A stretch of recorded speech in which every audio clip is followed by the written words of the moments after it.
Bonjour à tous et bienvenue dans cette nouvelle vidéo du podcast Le Pharmapreneur et plus particulièrement dans ces vidéos du quotidien d'un pharmacien. Alors, au moment où je réalise cette vidéo, on est très exactement le 31 décembre de l'année 2025 et comme la plupart de mes confrères youtubeurs, il est temps pour moi de dresser un espèce de petit bilan de cette année 2025, voir un petit peu tout ce qui a été réalisé durant cette année 2025, voir finalement si on la compare à la même vidéo de l'année dernière, si tous les projets ont été réalisés, ou en tout cas si la plupart ont abouti, et puis également faire quelques projections pour l'année 2026. Alors, commençons tout d'abord par un petit bilan de cette année 2025, et on va commencer par le bilan qui tourne autour de la pharmacie. Bah oui, c'est un podcast sur l'univers de la pharmacie, donc on va parler prioritairement de ça. Qu'est-ce qui s'est passé durant cette année 2025 pour la pharmacie? Alors, d'une manière globale, d'un point de vue économique, qu'est-ce qu'on peut noter? Eh ben, c'est une accélération de la disparition d'un certain nombre de pharmacies, de petites pharmacies, soit par le biais de disparition pure et simple pour non-rentabilité économique, soit des rachats et fusions, soit tout simplement en fait des regroupements, je dirais, naturellement, et aussi des petites pharmacies qui étaient mal gérées et qui tout simplement en fait ont pris un lead et se sont développées. Donc ça c'est la première thématique, une décroissance du nombre de pharmacies dans le secteur officinal. Ce qu'on note également côté salarié, alors on a connu une profonde crise au niveau de la masse salariale, notamment avec la sortie Covid. Et puis là, on est dans une sorte d'inversion où en fait, comme la balance économique des pharmacies est compliquée actuellement, tout simplement en fait, on a un resserrage au niveau de la masse salariale, qui est un levier économique évidemment majeur dans une officine. Et donc les titulaires, comme tout type de chef d'entreprise, affinent finalement leurs effectifs. Alors est-ce un bien, est-ce un mal? C'est un grand sujet, et ça c'est d'ailleurs le sujet de certaines vidéos que j'ai réalisées. Parce que finalement, effectivement, la masse salariale, c'est le levier le plus évident, le plus simple sur lequel on peut jouer pour améliorer finalement la rentabilité de la boîte. Mais est-ce le bon levier? Car finalement, en fait, si vous réduisez la masse salariale, vous réduisez aussi peut-être la qualité de votre accueil au sein de votre officine, vous réduisez aussi peut-être la qualité, je dirais, de travail de vos collaborateurs. Et finalement, en fait, vous avez moins de collaborateurs, c'est sûr, ils vous coûtent dans la masse moins cher, mais finalement vous allez peut-être avoir des collègues plus épuisés, plus fatigués, avec peut-être plus d'arrêts de travail à gérer. Bref, c'est pas pour autant en fait que ça va améliorer véritablement la qualité soit de votre officine, soit de votre vie professionnelle. Autre grand fait majeur, bien évidemment en fait cette espèce de action de la part du gouvernement sur les remises génériques, l'espèce d'encadrement qu'ils ont tenté de mettre en place. On y reviendra tout au long de cette vidéo, mais force est de constater que le gouvernement a besoin d'argent, alors il tire un peu n'importe où et partout en fait, pour être très, très, très clair. On le repère déjà à titre personnel, je pense que comme tout le monde, vous vous rendez compte que la pression fiscale, qui était déjà massive en France pour ceux qui payent des impôts, elle est de plus en plus importante, que l'inflation, elle gagne, donc du coup en fait le pouvoir d'achat des Français diminue. Au niveau des entreprises, très clairement, on est de plus en plus ponctionné. Par ailleurs, le gouvernement se donne la possibilité de dégommer un certain nombre de niches fiscales qui permettaient aux personnes qui gagnaient un peu d'argent d'en gagner moins, tout simplement. Et puis, il rabote certains budgets, le budget tout simplement de l'éducation nationale, le budget aussi de la santé. Et puis en pharmacie, il s'attaque au prix du médicament et également à nos conditions commerciales avec les génériqueurs. Alors, pour le moment, on a eu une espèce de rétropédalage, mais soyons garantis que ce que le gouvernement a tenté, ils le referont, puis de toute façon, c'est normé, je dirais, dans le temps. Et bien fou serait celui qui peut actuellement se garantir d'avoir un même système qui va durer dans le temps. Très honnêtement, on a eu un premier coup. Pour l'instant, un peu tombé dans l'eau, même si on va avoir une nette baisse des prix en ce début d'année 2026. Mais je suis prêt à parier que à la fin de l'année 2026, on aura de nouveau un coup d'attaque de la part du gouvernement sur nos partenariats avec les génériqueurs.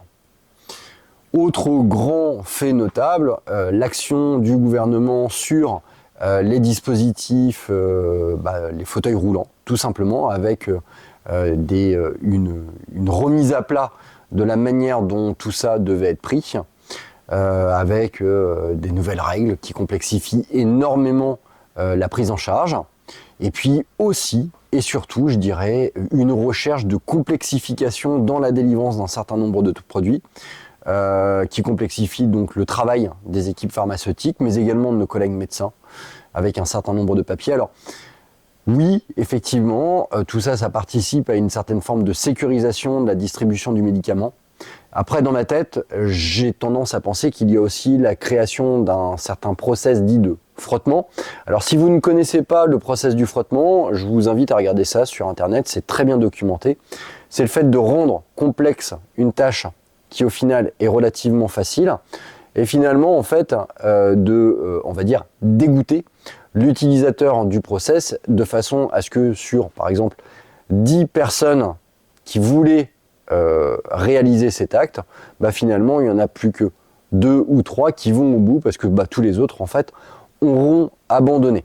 Le principe du frottement, c'est très utilisé dans la grande distribution, c'est très utilisé par les entreprises. En gros en fait on vous fait croire quelque chose.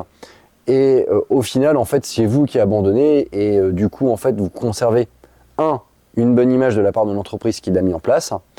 2, vous vous fustigez parce que finalement, c'est vous qui n'avez pas été au bout de la démarche. Ça se retrouve notamment dans tout ce qui est offre promotionnelle. Je ne sais pas si vous vous rappelez, alors moi j'ai 46 ans, mais quand j'étais petit, lorsqu'il y avait des offres promotionnelles, des cadeaux à gagner, des trucs à gagner, des trucs à avoir, il suffisait par exemple d'avoir 3-4 points sur des céréales, d'envoyer tout ça dans une enveloppe avec un papier libre et une enveloppe avec un timbre et on recevait notre cadeau. Voilà, c'était relativement simple. Principe du frottement, 40 ans plus tard, c'est autre chose, c'est-à-dire qu'on ne va pas vous demander des points, on va vous demander de scanner des codes, on va vous demander d'y adjoindre des preuves d'achat, on va vous demander de justifier telle vente. Bref, on va rentrer dans tout un ensemble d'éléments qui vont faire qu'au final, vous allez abandonner. Et le pire dans tout ça, c'est qu'au final, c'est vous qui allez vous dire « Mais en fait, non, mais c'est moi, je suis feignant, je n'ai pas été au bout de la démarche, donc je n'ai qu'à m'en prendre qu'à moi. » En vérité, c'est le principe du frottement, c'est que c'est l'entreprise qui aura tout créé de façon à ce que elle ne remplisse pas sa part du contrat. Voilà, ça c'est la petite formation, je dirais, management. En ce qui concerne notre pharmacie. Notre pharmacie, alors nous, comme vous le savez, si vous suivez régulièrement ces vidéos, tout au long de l'année 2025 et à la suite de mon rendez-vous avec le groupement Lafayette, j'ai été amené à rencontrer un certain nombre de groupements, j'ai pu échanger, j'ai pu discuter. Alors on a décidé avec Marc-Antoine pour l'année 2026 de se donner encore un petit peu de temps et de rester avec Unifarm. Ce que je reproche à Unifarm reste toujours ce que je reproche à Unifarm, c'est-à-dire que j'ai la sensation de ne pas forcément être accompagné pour la possibilité de développement futur de mon officine. Alors il m'apporte tout ce dont j'ai besoin au quotidien, ça il n'y a pas de problème. Par contre c'est vrai que j'ai pas la sensation d'avoir un moteur, un élément qui me pousse, qui me tire pour aller vers un objectif. Donc ça c'est un peu mon regret vis-à-vis d'Unifarm.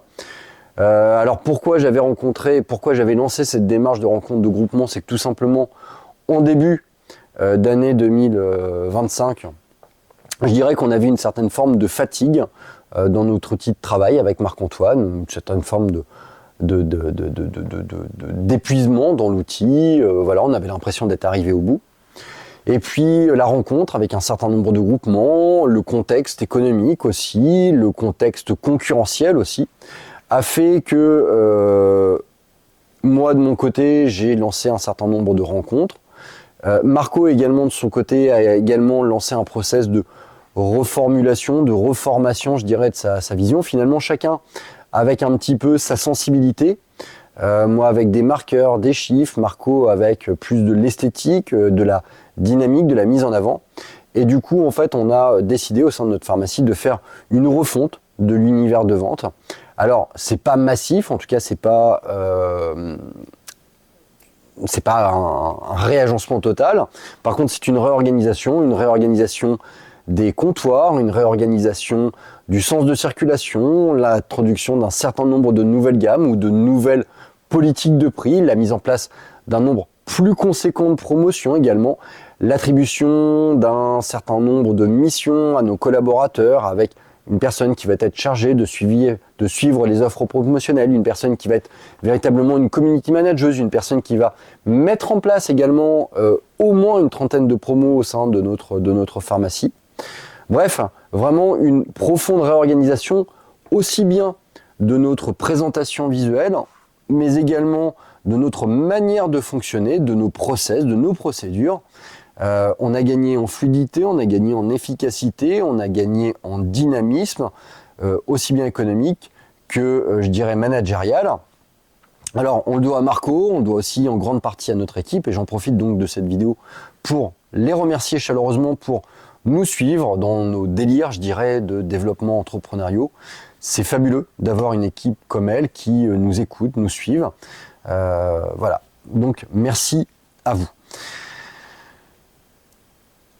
Donc audit des groupements, comment ça se termine cette histoire en 2025 ? Bah, tout simplement, pas de choix de groupement, en tout cas on reste avec Unifarm et on va se donner un petit peu de temps avant de reprendre cette mission-là.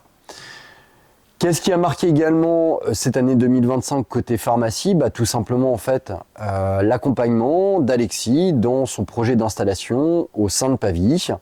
Voilà, bah, pendant les 6-7 mois de l'année 2025, on a accompagné Alexis dans sa volonté de s'installer à Pavie, en parallèle de la pharmacie d'Hélène. Donc ça a été quelque chose de très motivant, très intéressant, avec des négociations bancaires, des discussions avec Gilles Andrieux, avec le cabinet Gaumont, avec le cabinet Burette, et puis il y a tout un tas de projets qui vont se créer autour de ça. De nouveau, en fait, on participe à l'élaboration d'une stratégie de cohorte, on va dire, avec des achats groupés, avec des réflexions sur qui gère quoi, comment, sur quelle rythmique, etc. Voilà, donc l'installation d'Alexis, ça a été un des éléments très importants. Également, gros fait d'armes pour l'année 2025, c'est cette énorme discussion qu'on a mis en place avec le groupe des Avengers autour du générique, qui est en train de se terminer au jour où je réalise cette vidéo. Le 4 janvier, on se réunit et on va prendre une décision, je dirais, officielle, finale, sur notre choix. Alors ça a été de longues heures passées, aussi bien analyser les offres qu'analyser notre marché, qu'analyser les besoins, les inconvénients, les avantages également de chaque génériqueur. On n'a pas été aidé non plus par le contexte gouvernemental avec ces modifications de remise, où en fait il y a eu des phases de pause. Alors ce qu'on aurait voulu avoir comme quelque chose d'assez linéaire finalement a été en dents de scie, avec un espèce de point d'orgue au mois de décembre. C'était pas vraiment ce qu'on avait souhaité, mais bon, voilà, comme tout type de chef d'entreprise, on s'adapte. Et voilà, on est quasiment prêt à prendre une pharmacie. Bien évidemment, il y a le renforcement de notre groupe des Avengers avec ce type de démarche et l'introduction de nouveaux partenaires. Évidemment, Max, qui a repris la pharmacie des Emmurés, et Alexis, qui va venir se grouper à ça. D'un point de vue entrepreneurial, on est également depuis quelques mois, quelques semaines, dans un process d'achat de la maison qui est à côté de la nôtre pour tout simplement, dans un avenir proche, sortir une partie de notre administratif de la pharmacie, puis gagner en espace de vente au sein de notre structure actuelle. Alors comment on va fonctionner ? Donc du coup, en fait, on achète cette maison par le biais de notre SCI. Et puis je pense que pendant 1 ou 2 ans, après des travaux de remise à jour, on va mettre cette maison en location classique, sûrement des locations type courte durée, type Airbnb, de façon à pouvoir en disposer assez facilement, ne pas être contraint par un bail qui immobiliserait pendant de nombreuses années la maison avec un locataire. Donc notre SCI, comme je l'ai déjà expliqué dans cette vidéo, n'est absolument pas rattaché ni à notre SELARL ni à notre holding. Du coup, ça nous donne une grande liberté d'action. Alors, on a du frottement fiscal, parce que du coup, pour l'alimenter, on ne peut pas passer par la holding ni par la SELARL. Mais au final, comme on réussit à réaliser un loyer de la pharmacie dans cette SCI qui est supérieur au crédit, on a généré de la trésorerie. Et c'est finalement avec cette trésorerie restante qu'on va permettre d'alimenter le compte de gestion de la SCI avec l'achat de cette maison. Et puis d'ici 2-3 ans, en fait, on va réaliser des travaux un petit peu plus importants et je pense qu'on va reformer complètement cet espace de vente et puis effectivement transférer une partie de notre administratif dans cette maison. Et puis qu'est-ce qui est à noter également pour cette année 2025, c'est bien évidemment la fin de 3 remboursements de prêts, des remboursements de prêts sur des travaux, les premiers travaux qu'on avait réalisés en 2014. Également des remboursements voitures et aussi le remboursement d'une machine de PDA qu'on avait acheté à l'époque où on réalisait des piluliers pour la maison de retraite. Voilà donc pour cette année 2025. L'année 2025, elle ne serait pas complète si j'en ne parlais pas également des évolutions au niveau de notre masse salariale. On a une masse salariale qui est restée grosso modo à peu près pareille, avec des départs, un départ notable, notamment celui de Marie Mordelet, qui était pharmacienne assistante chez nous, qui a été remplaçante au sein de notre équipe pendant quelques temps et qu'on a laissé partir et voilà, et on pense bien fort à elle. Également le départ de Mathilde, une préparatrice qu'on avait formée au sein de cette équipe et qui maintenant est une heureuse maman et qui habite du côté de Neuchâtel et qui nous a quittés aussi.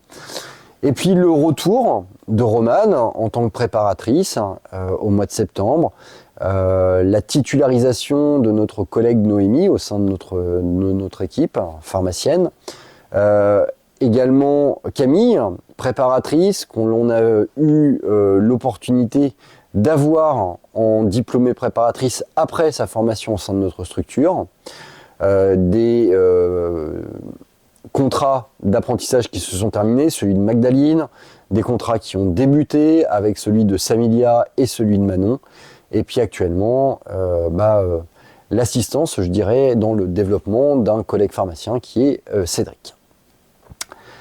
Au niveau perso, qu'est-ce qui a été notable dans cette année 2025? Alors pour moi, c'est beaucoup de sport. L'arrêt du tabac, bien évidemment, qui s'est confirmé, ça c'est une très bonne chose. Beaucoup de sport, beaucoup de trail, en l'occurrence, beaucoup de courses longues que j'ai fait soit seul, soit avec des amis, soit avec ma femme. J'ai en tête le trail de Guerlédan que nous avons fait avec Guillaume et Émilie. J'ai en tête également l'UTMJ, l'Ultra Trail des Monts du Jura, que j'ai fait avec ma femme durant un week-end épique. La Saint-Élion, bien évidemment. Et puis les 10 km de Rouen que j'ai fait avec tous mes potes de pharma, qui était un moment exceptionnel. Les 10 km d'Isnoville avec le club d'Isnoville. Bien évidemment, des trails plus courts, plus sympas, du moins. Pas plus sympa en fait, non, en vérité non, mais plus court, en tout cas plus rythmé.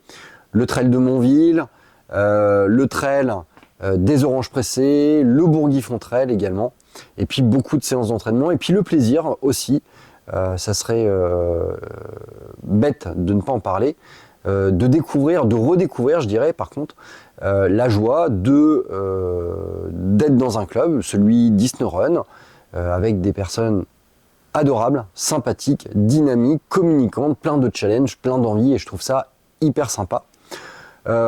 Si je veux faire un petit parallèle par rapport à la pharmacie, on a en plus la chance d'avoir dans notre pharmacie un grand nombre de notre équipe qui court, et donc c'est une passion que l'on partage dans notre quotidien. Et d'ailleurs, on a même décidé de développer quelques gammes sportives au sein de notre pharmacie. On est utilisateur, donc du coup en fait on devient un petit peu ambassadeur, référent, connaisseur finalement, en tout cas bien plus qu'une personne qui ne connaît pas. 2025, ça a été également avec ma femme l'occasion de réaliser un certain nombre de projets immobiliers. Alors Moi, c'est du challenge entrepreneurial, c'est comme ça que je le vois, de la création de richesse aussi, dont le but de la réalisation d'une transmission pour mes enfants, et puis finalement une ouverture aussi vers d'autres types d'entrepreneuriat. En parlant de ça, j'ai concrétisé également la possibilité de participer à des réunions avec la CCI, la Chambre de commerce et d'industrie de Rouen, à des études de projets entrepreneuriaux divers, que ce soit des restaurants, des magasins de fringues, une boulangerie également.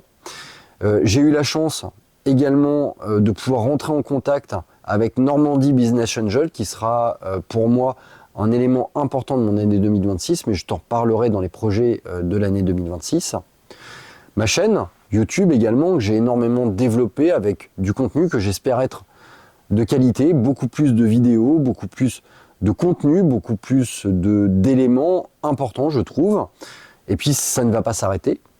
Des abonnés qui augmentent de semaine en semaine, de mois en mois. On a dépassé, on est quasiment à 1400 abonnés au niveau de ma chaîne. Alors c'est sûr que par rapport à des grands youtubeurs, ça peut paraître fifrolinesque, mais finalement dans un marché de niche comme le mien, je trouve ça pas si mal que ça en fait. Et je suis content de voir que de plus en plus de personnes suivent, regardent, écoutent, transmettent également ces vidéos, et puis j'ai de plus en plus de commentaires positifs. J'en ai quelques négatifs bien évidemment, mais ça fait partie du jeu. J'ai eu la chance également durant cette année 2025 de participer à un certain nombre d'interviews, alors des interviews pour le moniteur des pharmacies, pour également le quotidien du pharmacien, des interviews également plus rigolotes, je dirais, à l'occasion de podcasts, et également dans des magazines type Notre Temps, pour lesquels j'ai répondu à des questions d'ordre pharmaceutique. Ça a été pour moi quelque chose d'extrêmement intéressant, parce que finalement, mais un peu comme la chaîne YouTube, on a beaucoup d'idées lorsqu'on est entrepreneur, et à l'occasion finalement de ces interviews, à l'occasion de ces discussions, cela permet de poser à plat finalement un peu toutes les idées qu'on peut avoir d'une manière un peu brouillonne, et puis de les exposer avec quelqu'un qui te force finalement à synthétiser ta pensée. Cette année 2025 est également marquée pour moi dans l'accompagnement d'un jeune pharmacien, Clément, pour la réalisation de sa thèse sur la réalisation, l'utilisation, le suivi du BFR en pharmacie, le fameux besoin en fonds de roulement. Donc on est dans une étude, on est dans une thèse, et j'ai le plaisir de l'accompagner dans le développement de cette thèse. On discute régulièrement ensemble, j'essaie de le motiver parfois, souvent même, et puis je prends plaisir à ça. Et d'ici quelques mois, j'aurai la chance, parce que pour moi c'est une véritable chance, de pouvoir aller soutenir Clément lors du passage de sa thèse. 2025, pour moi, je retiendrai également le fait d'avoir accompagné et de continuer à accompagner 2 jeunes pharmaciens dans leur projet d'installation dans la région de la Vienne. Je profite de cette vidéo pour leur passer un coucou et leur dire que je reste toujours entièrement disponible à leurs besoins. Documents, éléments, discussions, je suis à votre service. Si je peux vous aider, moi c'est avec grand plaisir, donc n'hésitez pas. On continue comme on l'a fait en 2025. Et également, 2025 a été pour moi la rencontre avec Morgane Carpentier, Morgane Chamberlain, pardon, de la société Adilis, avec laquelle on a créé une formation pour laquelle je suis très fier d'avoir apporté ma vision, ma perception, qui est la gestion des conflits en officine. C'est un sujet grave, c'est un sujet important, c'est un sujet de management, c'est un sujet de gestion humaine. Et j'ai eu plaisir, grâce à Marco, de rencontrer Morgane, d'échanger avec elle. Et j'ai eu la fierté de participer à cette formation. Dans le courant de l'année 2025, en fin d'année 2025, Marco m'a également mis en relation avec la faculté de Rouen pour participer à la réalisation du DU orthopédie. Et donc les derniers mois de l'année 2025 a été orienté sur la création de cette thématique du DU orthopédie. Voilà. Et puis j'ai eu également la possibilité, toujours en parallèle avec la fac, de réaliser, de participer à des sessions de validation d'examen pour des 6e années, mais également pour les DUST. L'année 2025, si je devais parler à titre personnel et en termes de contenu, j'ai également développé un site internet. Voilà, si tu suis ces vidéos, je pense que tu auras compris. J'ai développé un site internet qui s'appelle lepharmapreneur.com. Dans ce site internet, sur ce site internet, tu peux retrouver toutes les formations que j'ai créées, aussi bien pour Adilis que pour l'EDU orthopédie, mais également les formations qui ont été créées. Donc ce sont des micro-formations d'une dizaine de minutes et qui sont extraites finalement des vidéos que j'ai réalisées sur ma chaîne YouTube. Bref, tu as énormément de contenu pour te former, que ce soit au niveau de ton mindset, au niveau de ta vision entrepreneuriale, au niveau de l'univers pharmaceutique, au niveau de ton management. Je te partage également sur ce site l'ensemble des lectures que j'ai pu avoir, que ce soit des biographies, des bouquins de sport, des bouquins d'entrepreneuriat, des bouquins de finance. Bref, je te partage ce qui fait ma culture. Voilà, le but c'est toujours une fois, et c'est toujours ça en fait, c'est l'échange, partager, apporter de la valeur pour notre métier, pour ta formation, pour ta vision. Et voilà. Et donc, si je voulais résumer 2025, ça a été pour moi une année extrêmement riche, extrêmement dense, avec plein de projets qui ont été menés de front, en parallèle. Beaucoup de projets qui ont abouti, quelques-uns qui se sont clôturés. Je pense notamment à un projet qu'on a longtemps analysé avec Marco, qui était le projet de la reprise d'une pharmacie dans le centre commercial Saint-Sever, pour lequel on a décidé finalement d'arrêter tout démarchage parce que ça devenait vraiment ridicule. Et puis d'autres projets plus émergents qui sont apparus en fin d'année et qui vont sûrement, je dirais, densifier notre année 2026. Ce qui me permet de faire une transition, bien évidemment, pour les projets de l'année 2026. Alors, qu'est-ce que ça va être les projets de l'année 2026 ? Déjà, rester impliqué dans le développement, dans le maintien, dans l'activité de la pharmacie du Manoir. Je me suis un peu éloigné du comptoir parce que je recherchais plus une action, je dirais, entrepreneuriale, de dynamisme entrepreneurial, un développement extérieur, voilà, bon. Et puis, c'est vrai que ces derniers temps, en fait, j'ai été amené à refaire plus de comptoirs. Et c'est vrai qu'en fait, je pense que c'est un peu comme le sport. Quand t'en fais pas, ça te manque pas trop. Et puis, en fait, quand tu remets un peu le pied à l'étrier, parce que finalement, tu as une appétence pour ça, et tu retrouves des marqueurs, tu trouves tout le goût. Et en fait, faut dire ce qui est, j'aime bien faire du comptoir. Alors, sûrement pas avec une espèce de pression à en faire, à me fixer des chiffres tout simplement. Mais c'est vrai que le contact avec le patient, l'échange, la transmission avec le patient, je récupère ce goût et je pense il va falloir que je trouve une solution dans mon planning hebdomadaire pour me créer un moment où obligatoirement je devrais être au comptoir, de façon à maintenir une certaine forme de routine à être au comptoir, parce que finalement, lorsqu'on est titulaire, lorsqu'on est chef d'entreprise, on trouve toujours, je dirais, plein de bonnes raisons pour ne pas être au comptoir, que ce soit la gestion des plannings, que ce soit des missions de passage de commandes, ou que ce soit des gestions sécu, mutuelles, répondre à des coups de téléphone, répondre à des mails, bref, on trouve plein de missions périphériques qui font que finalement on s'éloigne de notre cœur de métier, celui d'accompagner le patient au sein de notre pharmacie, et notamment dans des pharmacies comme la nôtre, où on veut véritablement transmettre des valeurs d'accompagnement du patient. Bien évidemment, je vais continuer à développer la chaîne YouTube, je vais essayer de trouver de nouvelles choses à vous montrer, de nouvelles manières aussi de vous montrer ce qui fait mon quotidien de pharmacien. Je vais également m'impliquer encore plus dans les projets de développement extérieur, donc que ce soit un accompagnement avec Maxime et la pharmacie des Emmurés pour son transfert ou éventuellement pour le réaménagement de sa structure actuelle en fonction des choix qu'on aura optés, finaliser les pactes d'associés aussi avec Max.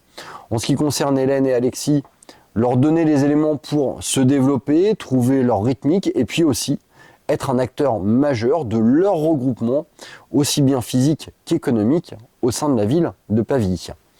Projet 2026, bien évidemment, terminer l'achat de la maison à côté de la pharmacie et en faire une location standard avant une transformation en locaux administratifs annexes à la pharmacie. Bien évidemment, continuer à faire de l'immobilier avec ma femme, continuer à faire du sport. J'espère encore pouvoir faire pas mal de trail en cette année 2026. Également, en début d'année 2026, ça sera de participer à la réalisation des cours du DU orthopédie au sein de la faculté de Rouen. Je vais passer 2 journées et demie à réaliser donc ces cours du DU orthopédie avec une thématique qui va s'étaler sur les attelles, les orthèses, la prise en charge physiopathologique sur tout ce qui est cou, la chaîne cervicale, je dirais de sa partie haute à sa partie basse, le genou, le pied, la cheville.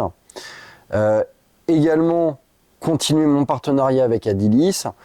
Premier semestre de l'année 2026, le développement d'une formation sur la micronutrition.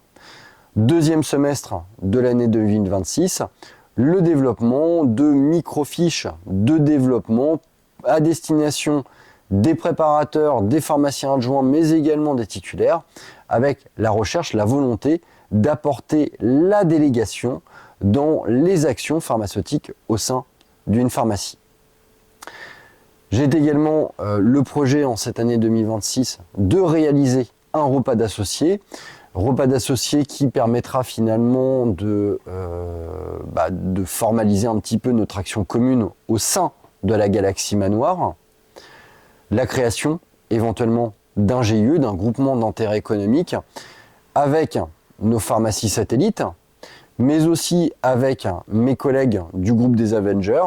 Encore une fois, formaliser, structurer l'action que l'on réalise de toute façon depuis quasiment 6-7 ans avec ce groupe, que ce soit au niveau des laboratoires d'action directe, que ce soit au niveau des grossistes répartiteurs, que ce soit également au niveau des génériqueurs, bref, formaliser notre action.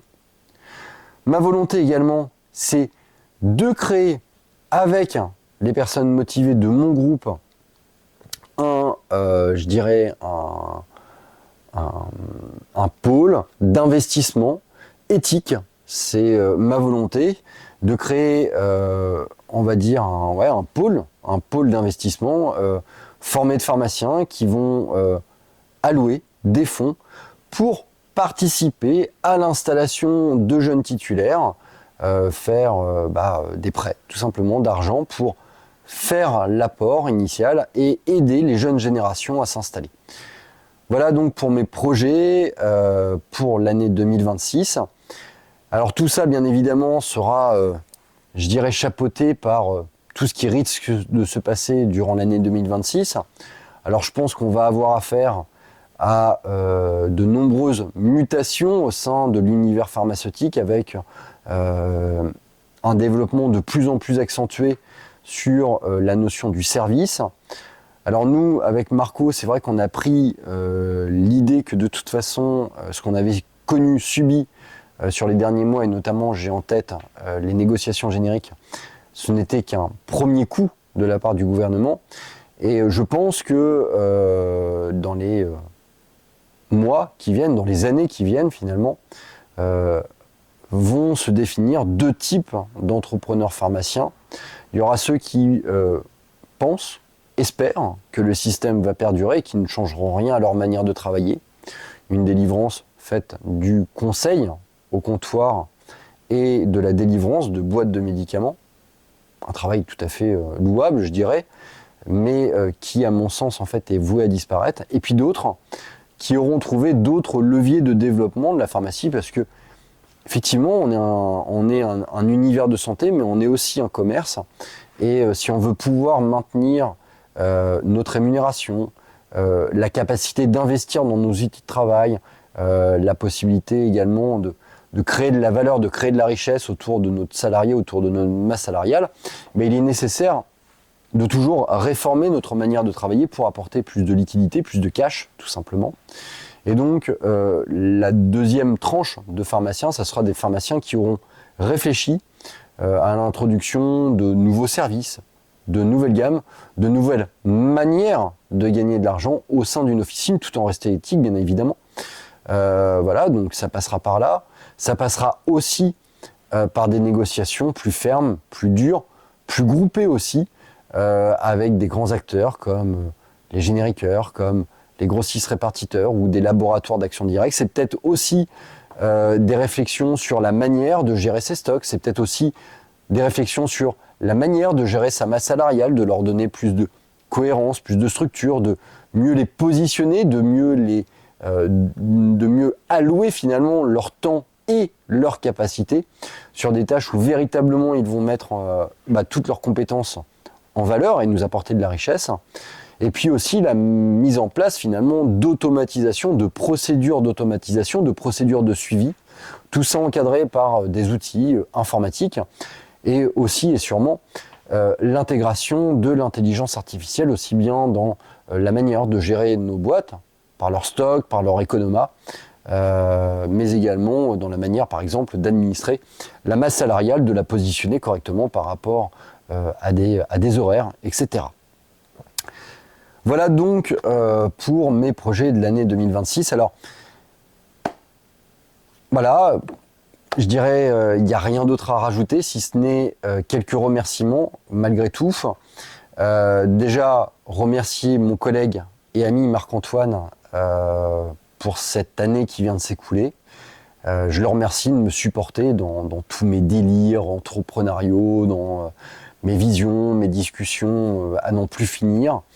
Je lui remercie de m'apporter également, je dirais, une certaine forme de constance et de bienveillance, de m'apporter aussi une touche que je n'ai pas, cette touche un petit peu de folie créatrice, parce que moi, je suis un besogneux, quelqu'un qui est dans la tâche, dans l'action, mais parfois dans une action pas très créative, et c'est vrai que lui apporte ce souffle de renouveau que je n'ai pas la capacité de faire, je ne suis pas créé comme ça en fait.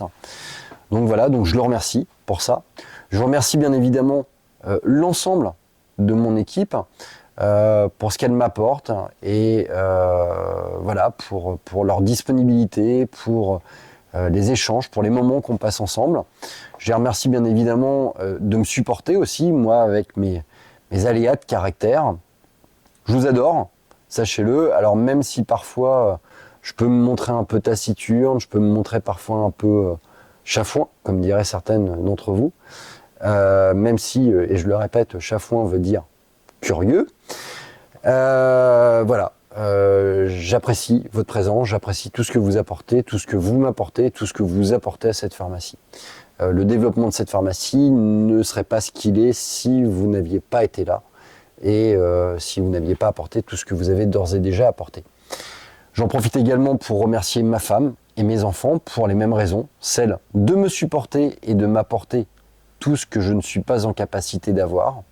Et puis enfin, mes parents, pour leur soutien régulier, journalier, aussi bien dans la gestion de mes enfants, mais également lorsque j'ai des impératifs professionnels et qui me soulagent grandement au niveau de mes horaires.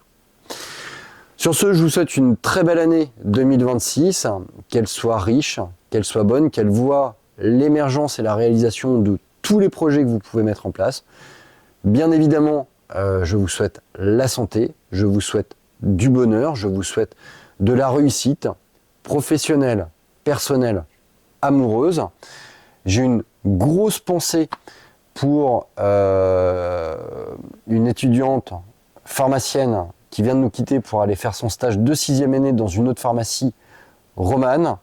Ça a été un plaisir de travailler avec toi. Tu iras loin, ça j'en suis sûr. Tu as toutes les valeurs et toute l'ambition nécessaire pour aller très loin dans l'entrepreneuriat pharmaceutique. Et puis maintenant, on va avoir ta collègue Yuna en stage de 6, avec grand plaisir. Mais voilà, tu nous quittes. Alors, comme dit la chanson, ce n'est qu'un au revoir. On sera amené à se recroiser, mais en tout cas, sache que ça a été un véritable plaisir et que si d'aventure une collaboration professionnelle venait de se dessiner en 2026 ou plus tard, ça sera avec beaucoup de plaisir. Je vous souhaite une très bonne soirée et je vous dis à très bientôt sur votre podcast du Pharmapreneur.